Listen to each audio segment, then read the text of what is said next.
The period between 62 and 66, I'm a big Bonzo Dog Band fan, and that's an interesting period because I don't think it's documented by film or there's no recordings until you guys got a record contract. What was that like? Like you were playing in bars and you were doing this visual show? With absolutely. We were all art students and strangers to work, and but we needed money, for paint and beer.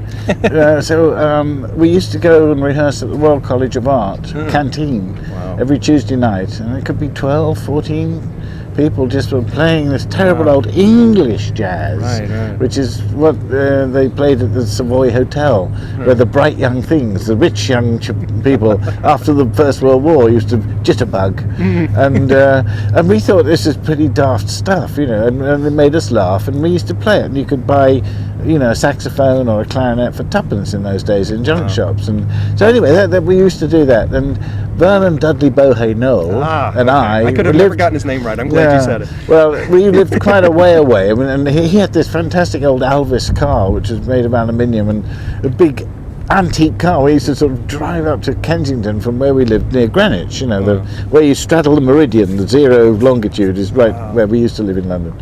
And so it's a long way. So Vernon and I found this big pub, sort of halfway house called the Bird in Hand. It had a big empty room. It was like the Marie Celeste, as a bloke probably seemed really fed up, All right, if our band comes and plays in here, well, might as well, so we duly turned up, and within about an hour the place was packed. Wow. And people drinking, whatever we were doing, it may not have been very musical, but it was only good drinking music. And the landlord was really begging us to come back next week. Wow. And we said, it's all right to pass the hat round. He said, yes.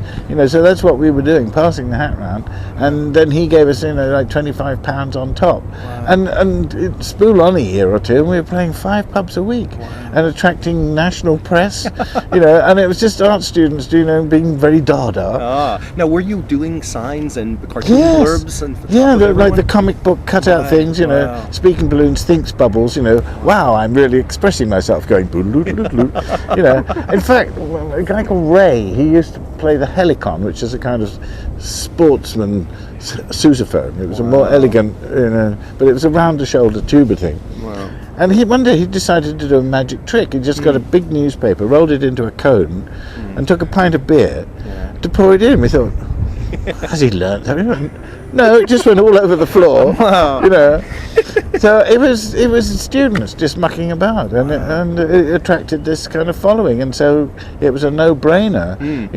We got offered this work to go and travel around the country doing it. Wow. And so we did. We thought, we'll do a few of these and then get back to what we really should. But we didn't. We didn't have a holiday in 5 years, and we paid off 3 managers and a lot of adventures in between.